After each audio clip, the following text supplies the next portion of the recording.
Today's sponsor is Audible.com, who has more than 180,000 audiobooks and spoken word audio products. Get a free audiobook of your choice at audibletrial.com/CA Telecast. This month we're recommending The Disaster Artist, My Life Inside the Room, the greatest bad movie ever made, by Greg Sestero and Tom Bissell.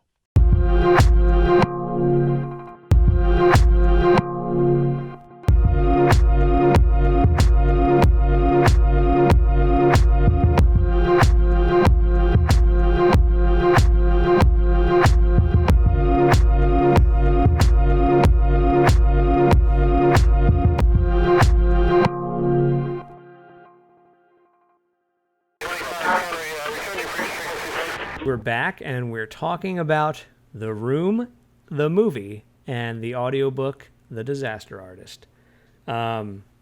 Just Man, chip, chip, chip, chip, chip,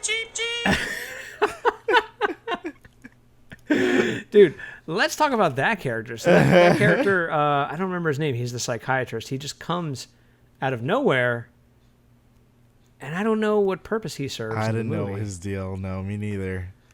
It was really strange. It was super strange. Like, I thought he would have, like, some kind of insight for him and Lisa, and, like, at one part he's just, like...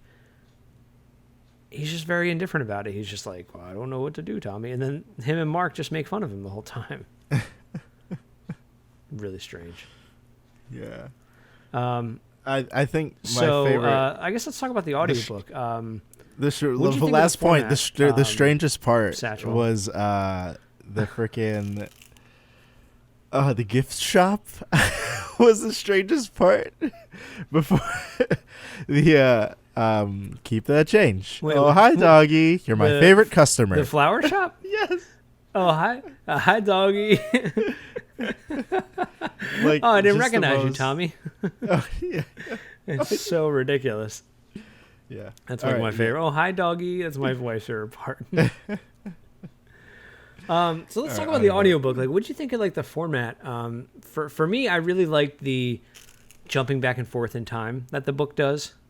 Yeah. For me, it felt very much like a stream of thought. Like, all right, I'm having lunch with Greg, and he's explaining to me, like, every little piece he knows about this guy from Genesis to Exodus. Like, from Genesis to Revelation. Like, I was okay with it, and I was following it.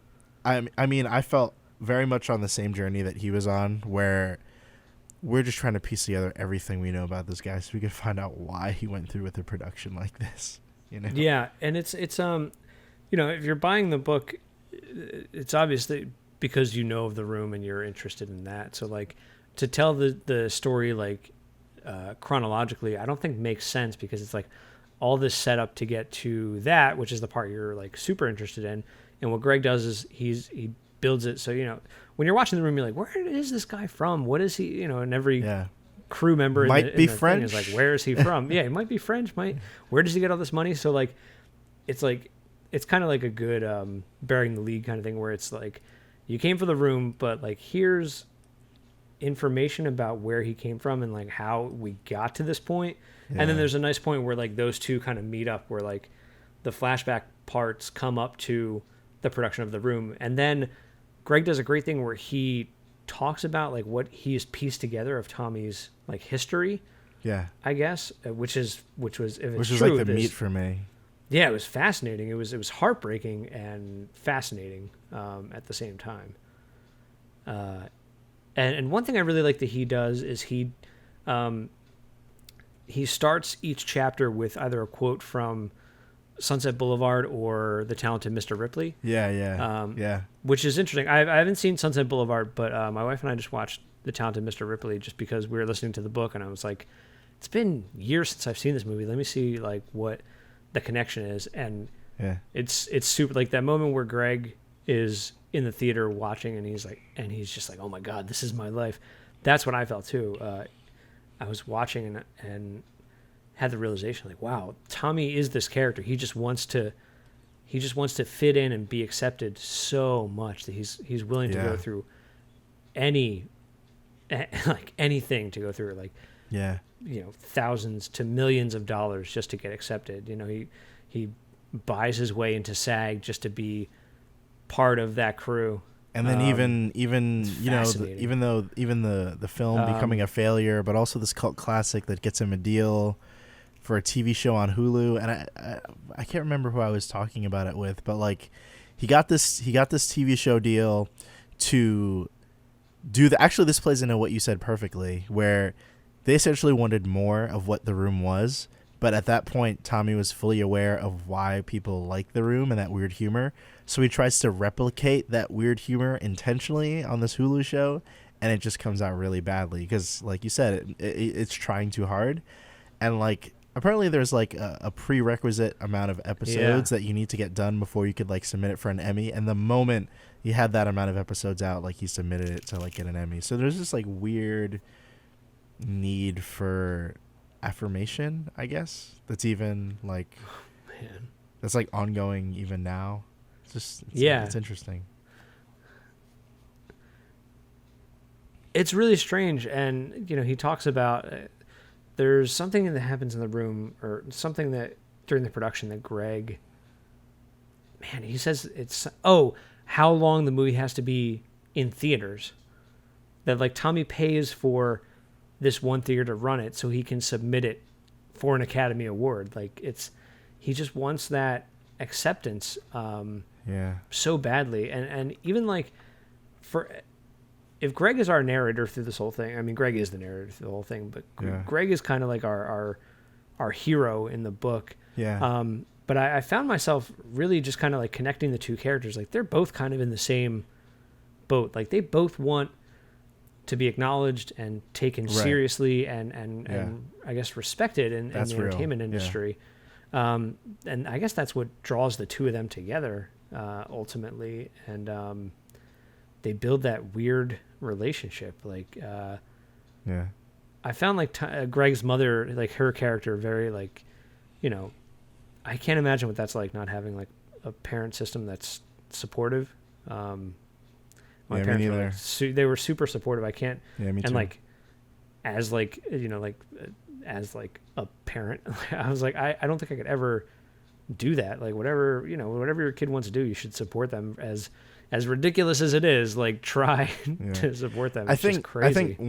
I think the place that I've kind of landed with that, and I think it's an idea that I kind of adopted from my mentor, is like, well, one of my old mentors, is that you can do, at least this is how I feel about it now, right? Like you can do whatever you want, because for me, like my parents were like, you can do whatever you want, but whatever that thing is, you're going to pursue it with excellence. So like if you're gonna do this like super like crazy thing, I don't even know what's crazy. I'm an artist. What's crazy? Like I guess that's the crazy thing, right? Yeah. Like you're going, I don't know, you're going to enroll in all the right classes, and you're going to, you know, try your hand at freelance, and you're going to whatever is necessary. Like I don't know, for me, I feel a responsibility as a parent to like find out what my kid's into and find out how I can make him or her be very intentional about excelling in it, you know? I don't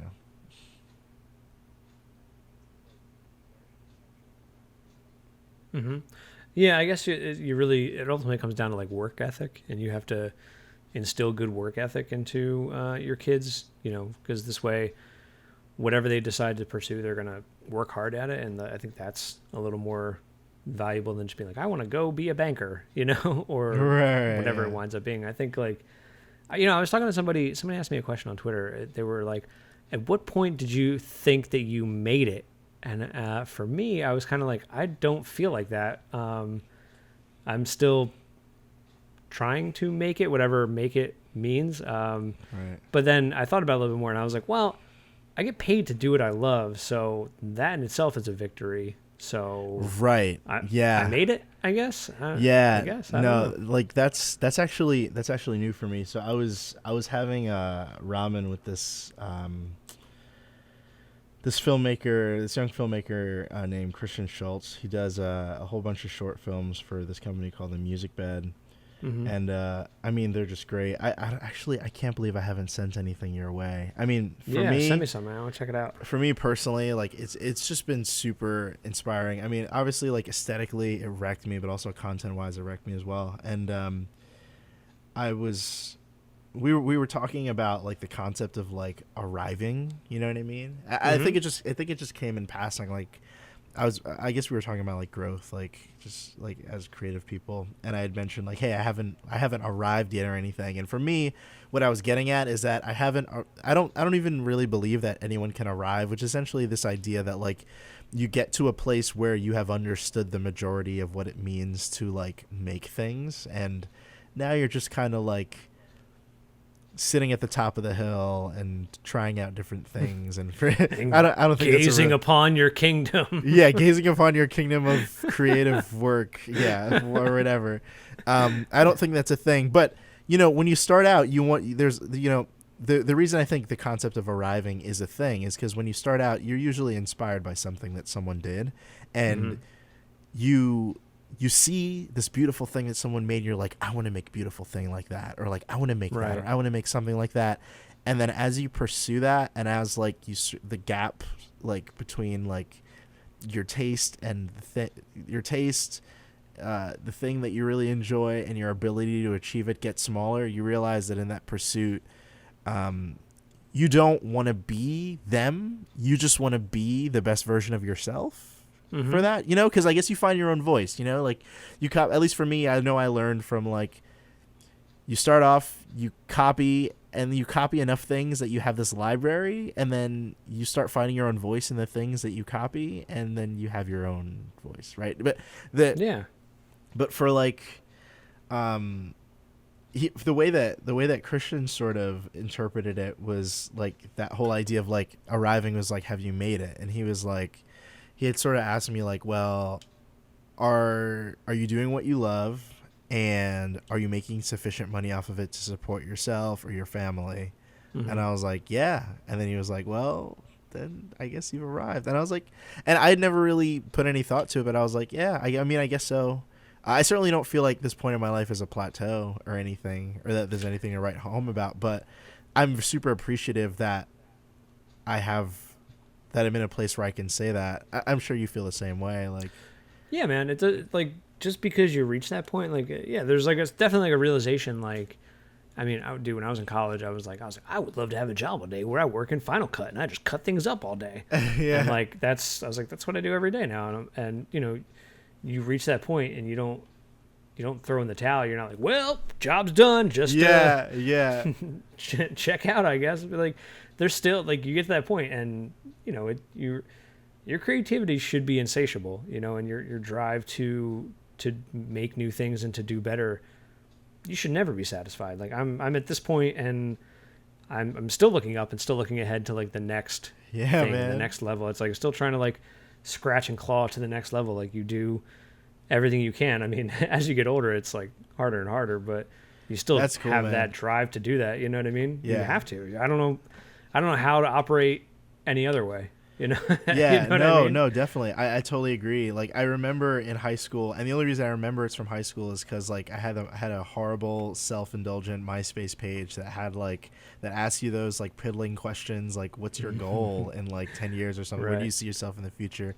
And I remember it was like working out of an apartment with a bookshelf full of design textbooks, doing freelance. Like that was the goal. Right. Designing the dream, freelance. Yeah. That was me in Philly like 4 years ago. Like, yeah, and the moment I like connected those dots, I was like, all right, well, okay. Is it okay that I'm just like okay with this? That's where it is? But no, I totally agree with that. And I mean, your situation in particular, if you don't mind me kissing your butt a little bit, your situation in particular has been like super inspiring for me, just because I don't know, I see a lot of friends, like confession, like I see a lot of friends who like kind of tap out, like especially like after they like have like a family and stuff, like they just tap out, they go into pharma design, which is pretty much just all rules, And like they're like, that's not my thing. Like really, the paycheck and sustainability is what I kind of need, which is fine. Like especially if like you have a change of interest, you're interested in other things. Maybe you have an interest in management or direction, and you kind of strive from creative. That's totally cool. Yeah, I wouldn't want to demerit that. And of course, like that is a real undertaking that frankly I don't have a full. I can't like I can only imagine what it's like. I don't actually know what it's like and the kind of pressures that are involved in it. But like, I guess I just appreciate that, like, I don't know, you're still like hungry and like thirsty and I appreciate that, and man. Thank intrigued you. by things, and it's like, I don't know, that's like a breath of fresh air for me, because I'm like, oh man, like when you see a pattern, you're like, oh man, like is that gonna be me, or can it just be whatever I want it to be? Clearly the latter. Yeah, man. And I think that like I have friends who are like that. Well, and I think when my wife and I were discussing having a kid, and then when we actually decided to like have a kid, a lot of my friends kind of felt that way. I think they assumed that about me. They assumed that I would check out and like give up, I guess. Like I think everyone has this like weird misconception that like you have a kid and it's just like, well, life over. And you know, for a certain, life changes. I mean, life definitely changes stuff. It doesn't mean that like, you know, you go to the hospital, walk out with a kid, and it's like, well, my entire being has changed. You know, it does in some sense, but you're still you. You still have your hopes and desires and your dreams, and like, why would you just give all that up? Like, that's just crazy. You know, so I kind of got mad at some of my friends because I think they just assumed that my life was over and it would, you know, lay waste to all the things that we had planned or worked for and stuff. And like, you know, here we are, we're coming up on a year later, and man, we're still chugging along, man. We're still doing it. I'm still doing it. I'm still trying to do dude, and taking on new stuff too. Well, dude, trying to take on as much as possible. And like, well, here's like a real life thing right here. Sure. So I've been working like a lot with Paul, and who I do continue with, and we've just been like having these side projects going on, and we've been taking them on for like, you know, like extra money and extra income and stuff. It's just kind of working out nicely where we're doing all these side things, and I've always been to the point where I've always been the kind of person to just take on as much as possible and work really hard. And now I'm like, I don't know if I have time to do all these things. I was like, I want to do all these things. I need to do all these things. Yeah. But I need to find people who have a similar amount of skill that can take care of these things, because I don't have the time to do it. So now what we're doing is we're kind of like managing these smaller projects with people like working on them, taking on like they're not doing grunt work, they're doing a lot of the work, and we're paying them to do the work. So now I was talking to my dad the other day about it, and I was like, I feel really weird about this, because, you know, we have this project and we're getting paid money for it, but we're subcontracting out a lot of the work for it, but keeping you know, some of the money for it. Right. And I was like, it was like a conscience. I was like, I feel bad because I'm not doing the work for it. I'm doing less work. But you're directing it, and it's your vision. Kind of taking more money for it. And that's what my dad said. He's like, look, you're managing the project, you're managing these people, you're managing the workflow, you're managing all the work. Yeah, it's He's totally like, fine. That might not feel like work, but that's a lot of work. So I was like, oh wow, I guess that's what kind of like my position is kind of, and even at like my regular job, it's a lot of that. I feel way less hands-on, and it's just more about managing the people working with me and under me. It's like it's a totally different thing. Yeah. So I think that's where, like, you know, I have that going on. So now I'm like, oh well, I have all this extra creative energy. Let's do this other stuff. If like these people got this on lock, let's refocus energy over here. Yeah. Speaking from a management kind of term, but that's a like, real thing. That's dude. an example of like the creative thing. So it's just a matter of staying busy, man. It's just staying hungry. And I appreciate you saying that about me. I really do. Dude, of course. You made my night, my friend. And I mean every word of it. I totally resonate with that point of like growing into, I mean, that's got to be a sign of growth. At least I believe that it is. It's a part of tradition in the creative services field, and it's something that I'm noticing in myself even more, like as I kind of grow into being a designer. There are certain things that I'm totally okay with handing off, because me knowing exactly what the end product should look like is enough. Mm-hmm. And if there's an opportunity to have someone else do that work, I don't have to feel like less of an artist or less than a creative handing off that work. And I'm hesitant to use the word grunt work because I never want to call someone who works on something like that a grunt. But I've been spending most of my life doing that, but that's sort of like, I mean, I know that's like the term for it, and I get it. No, but it's not grunt work. It's a matter of it's just a matter of time management on your end. Yeah, you know, it's kind of just like, hey, look, I'm great at X part of the project, but Y part of the project I dislike doing, and I would rather have someone else who is good at Y part take care of that and focus on that and give that their all, and then we'll put the two together and it's going to be great. You know, and I think that's something like I struggle with for someone who did a lot of things like, you know, when I was in film school and making films and stuff like that, I would write it, shoot it, direct it, produce it, edit it, do the effects work for it, do the sound mix for it. Right. And then as I like got out of school and into a professional field, it's like, why would I do all those things when I am mediocre at some of those things? Like, yeah. but why not give that work to someone who is good at it and enjoys doing that and is a professional at that? Like that's the better part to do it. You know what I mean? And like, yeah, definitely. That's the way to do it now. It's like, and I'm totally, that's also like the hardest part too. It's your baby people. Sometimes, or if you're just used to doing it. Like I'm used to doing everything myself, and I can control like when it comes out and how it comes out, and letting that go is like, it's weird, but I'm seeing. I mean, like you're saying, like I'm seeing the value in it. I'm always seeing like, what's the point of even holding to that one thing? Like I mean, I have one example. So one project that like it's kind of been on hold right now, and I think it's mostly my fault because I've been unresponsive, is working on T-shirts for my channel. Like Glenn from the Yetis is like, it's just an amazing guy. He's just like a ball of magic. He's awesome. He reached out like for the just with the idea of like working on it. And he had some ideas for putting it together, and I kept thinking to myself, well, I'm a designer. I mean, I've been designing T-shirts forever for like everyone else. Like, I should probably design my own T-shirt. And for the longest time, I just never got around to it. And as I really sat down and put pen to paper, like, it dawned on me. So I was talking with one of the guys who would potentially be working on. His name's Drew Wise. I don't know if you've heard his name. It's been tossed around the internet. He is so good. Like, he's so good, and he's so super creative. And like, cool. He would have like, I just know, like, off the top of my head, like, he would have, like, amazing ideas for, like, what the design for, like, the shirt would be. And, like, it was just one of those things where, like, there's a part of me that I was like, yeah, but you're a designer. Why would you have someone else do that? That doesn't make sense. And then it was just kind of like, no, but it's totally cool that, like, on one hand, you may not necessarily have the time to do it, but then also, like, he is a professional in this specific field. You have an idea of what would speak to, I mean, and you could really apply it to anything, to any kind of growing artist. You can apply it to any context. Like in this context, it would be, you have the best idea of what will aesthetically like play to the channel's values, to the kind of message that you want, something cool and interesting that people would want to wear or whatever.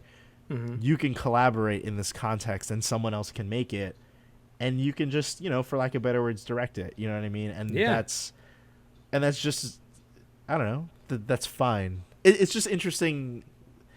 Like, I don't know. It's like a new thing. Yeah, it's interesting. It's interesting growing to that. Like, I never, as a kid, I always knew what the director did. It was like, the director has the vision. The director has the vision of the entire thing. And when I was younger, it was like, well, Steven Spielberg, when he shot Jaws, he did this, right? And in my head, it's Steven Spielberg behind the camera. He's yelling things at actors, and in my head, he built the Jaws model, like he built Bruce, right? And then you get older and you learn more. It's like, no, he hired competent people to do all the creative things because one man can't do all that. And I think as you progress in your career, you realize that, and you realize what a director role is. It really is. It is the visionary thing, and it is a lot about like managing these other things. And you're talking about doing more film stuff, and I think that's something you're going to like understand great. And like we talked a little bit about it before, it's like, well, I want to direct it, and I know someone who does this. He could do this part, and this other person could do this part just because to get it done, right? And it's like that's super valuable in the sense that like you want to get it done and make it and stuff like that. But then we were talking about like what's the best tool for the job and what's the best utilization of everyone's time and creativity.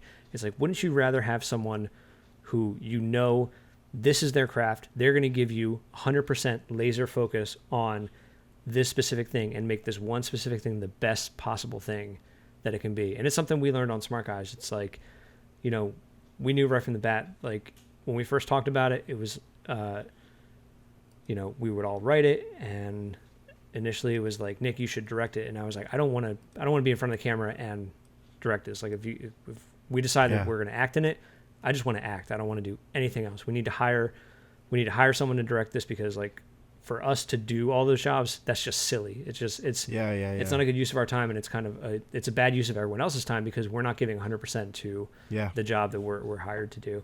And like, you really get a sense of what the director does, and you really get a sense of the vision. So like, to bring it back to the room, like, I don't really notice the 3 different crews of people who worked on this movie. You just see the vision of like Tommy Wiseau's vision of the room, and as bonkers as it is, it comes through because it is Tommy's thing. And like you were saying about that Hulu show, that it's almost like he started believing his own bullshit, that like it just he started making a parody of what Tommy Wiseau is, instead of actually making a visionary thing. Like, and if he is visionary, or if he's just a lunatic with a lot of money, it's I don't know. The world may never know at this point.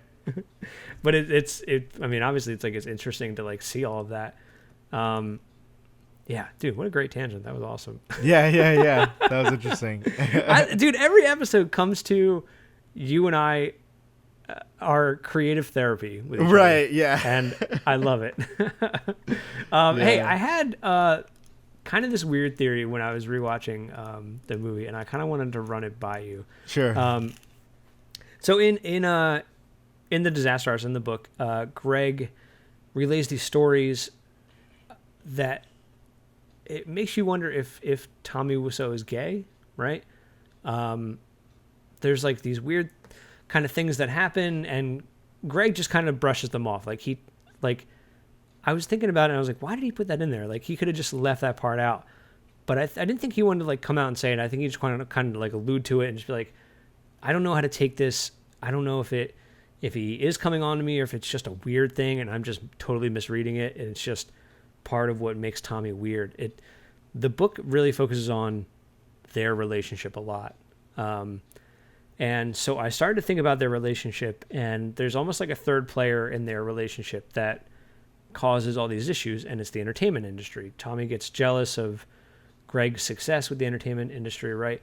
So I started to think about that. That is like the core of the book, but then it's also like the core of the room. So the room, it's Tommy and Lisa, and then Mark comes in, and Mark kind of ruins everything. Yeah. So I almost wanted to think about Tommy is Johnny, Lisa is Greg, right? And then the Mark character is like the entertainment industry, right? So okay. I started to think about the room as like an allegory for that, like love triangle. It's so everyone in the movie is telling Lisa how beautiful she is. She's so beautiful. She's so beautiful. Oh my God, she's so beautiful. She's the most beautiful girl ever. You should stay with her, Tom. Make sure you stay with her, Tommy. You got to marry that girl, Tommy. And like, that's the entertainment industry. Everyone's talking about the entertainment industry as being like this luxurious thing. It's so great. It's so great. You got to be a part of it. You got to be a part of it. Yeah. And then Lisa or Greg gets seduced by that, and starts to kind of go for that. And like Lisa's very like superficial, and I wonder if like Tommy sees Greg as being superficial, and everyone's like, oh, Greg, you're so good looking. Do you know what I mean? Yeah, I'm following so far. Oh no, wait, I was saying sorry, let me reset that real quick. Wait. So Tommy is Johnny, right? Yeah. Greg is Lisa, and then Mark is the entertainment industry. And so Mark just kind of like swooped, like Mark is friends with both of them. The entertainment industry is friends with both Greg and Johnny. Greg and Tommy. But kind of Greg. Yes. Yeah. So Mark, being the entertainment industry, kind of comes in and like seduces Lisa, right? Yeah. And I wonder if like Tommy sees Greg as like this person who is just, I don't know, just like wants to advance himself in the entertainment. Like Greg doesn't seem that way. Greg just seems like he's hardworking and is getting these big breaks. But like maybe in Tommy's mind, Greg is like manipulating them, and like by him going to becoming a successful actor, it like he's like cheating on Tommy with this like other person. I don't know if like that. I started to think about that, and I was like, oh my god, is that like the core of? Well, it's perfectly the feeling. You know what I mean? It's perfectly possible that Tommy could feel an entitlement to that level of success that Greg got, considering their partnership. You know what I mean? Because they were from the beginning, they were sort of like partners, right? Like working together. Yeah, like working together. Like even outside of like Greg doing some acting, like he was sort of like his right-hand man, even though Tommy was reluctant to kind of like label him that way, and he was kind of like super secretive. Like Greg was still someone that like he wholly trusted and was willing to like give a generous salary and stuff. So yeah, I can totally see there being like this like weird sort of jealousy. But I think more to your point, you're totally right in that even though Greg kind of paints himself as like the hardworking innocent bystander who is like a victim to this weird rich guy's like horrible film, he was still trying to get something, right? You know, like it wasn't like it wasn't like he just let it all happen. Like you could make an argument that he was taking advantage of Tommy, sort of. Well, it's weird. Tommy sort of allowed other people. He kind of enabled other people to take advantage of him by his like need for approval. But yeah, that love triangle is interesting. Yeah, like he set up like Greg in his apartment, and he set up Greg in his apartment and then kind of like reversed it on him, and it's like, well, now you got to pay this much, and it kind of turned into this weird thing. Yeah. I was watching, and Lisa's mother Claudette is like telling the story about how her brother wants a share of her house and he only sees dollar signs, and I wonder if that's like another, like almost like a dig at Greg with like Tommy in the apartment. You know what I mean? That that he saw this opportunity and like owns like a share of the apartment and only sees like dollar signs and stuff. I don't know if that was just kind of like a I don't know, like an emotional kind of dig at him about it. You know what I mean? Yeah. That would, I don't know, somehow that would, if that were the case, I'd have a little bit of respect for Tommy's writing.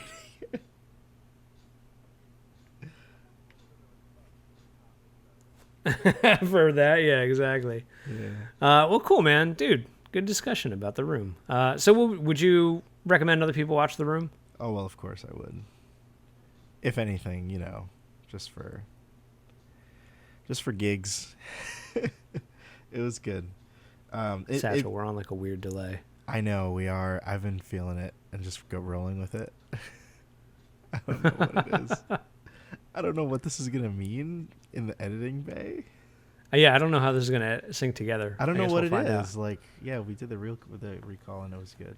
But that's weird. I guess it's the Skype thing. All right, well, let's wrap it up then. So please join us for the next episode. We're going to watch Safety Not Guaranteed. Hell yeah. It has Aubrey Plaza in it. Jackpot, and right done, there. Done. It's going to be done. Great. Oh, and also Cinephilia Anonymous veteran Mark Duplass. Mark Duplass, right? Yeah, that's right. Yeah, he's a veteran. Yeah. Oh my gosh, I can't wait to talk about this with you. Yeah, I'm excited. It's been a movie that I've been kind of like waiting to see. It's been in my queue for like the longest time, and I've heard nothing but good things, so I'm excited to see it. And dude, real talk. We'll discuss it. Real talk though. After this is gonna sound really weird. After this, I want you to keep. Oh no, actually, I have a name. I think I do. I think I wrote it down in here. After this, I want you to keep suggesting. This is a little bit behind the curtain. Keep suggesting more films that we should watch, but like classics. I guess the people in the subreddit are gonna have to let me know like how they feel about that one. But like, no, for real, because okay, so I was talking with Christian, and like, I guess naturally by virtue, like we started talking on the internet partially because of the podcast, and I think I remember at a point in time on Twitter he was like, "Yeah, man, I want to talk with you about film." And the first thing I thought about was like, "Oh no, he's gonna find out that I'm not like that I'm not like a film scene kid." Really? No, dude. Like, that's totally fine. I know, dude. But I was getting, dude. The snark was real though. Hold on, I have to find the name of the films that he was like suggesting. That yeah, he was dude. suggesting. Oh, right, okay. Oh, dude. First, I remember this is all funny. I take this. I'm not mad at this at all. If in case he's listening, not mad at this at all. This is all taken in fun because I'm totally cool with getting made fun of for not even in design. I talk with other designers, and I'm not like in the design scene. I'm just not in the scene. I don't know why. But do you go to other designers and you're like, guys, I saw this new font. It's called Helvita. Yeah. Helvita. I don't know if you guys saw it, but it's awesome.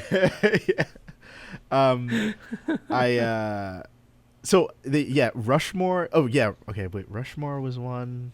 I think it's Wes Anderson. So yeah, he was saying, you like any Wes Anderson films? I was like, yeah, I love Wes Anderson. I was like, yeah, I liked Moonrise. Okay. And then he chuckled to himself, and I was like, what? Because it's relatively new? What? I liked whatever. Didn't matter. And then Perfume and Leviathan. Have you seen those? Does this ring a bell? Why are you laughing? That's what it is, man. That's what he did. No. What?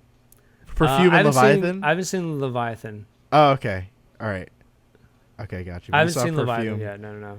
And then there was like this other one. I don't know. He had this tattoo that was pretty dope. It was from some film or whatever. Yeah. At any rate, cool. The classics, dude. I'm trying to be well read, man. I'm trying to be well read. Yeah, totally. I'm trying to see. There's something I'm not seeing. There's something magical that I'm not seeing that I need to see. Yeah, I agree, man. I like the idea of us kind of bouncing back and forth between like new and old. So we'll do Safe Not Guaranteed, and then we'll bounce back and do something old.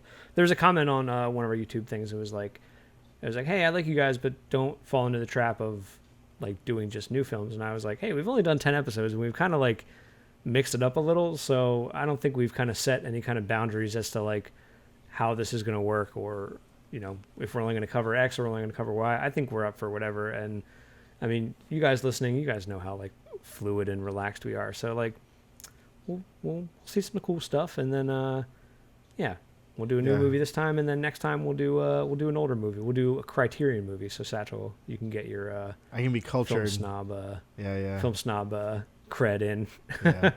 Yeah, and be cultured. Yeah, exactly. Yeah. Well, cool. Thank you guys for watching, and we'll see you next time. Yeah. The Cinephilia Anonymous Telecast is produced by Satchell Drakes and Nick Murphy. Music by Mark Junker. You can hear more of his music at junker.ca. That's junker.ca. You can follow the Telecast on Twitter at CA Telecast, subscribe on YouTube at CA Telecast, subscribe on iTunes, and check out our website, catelecast.com.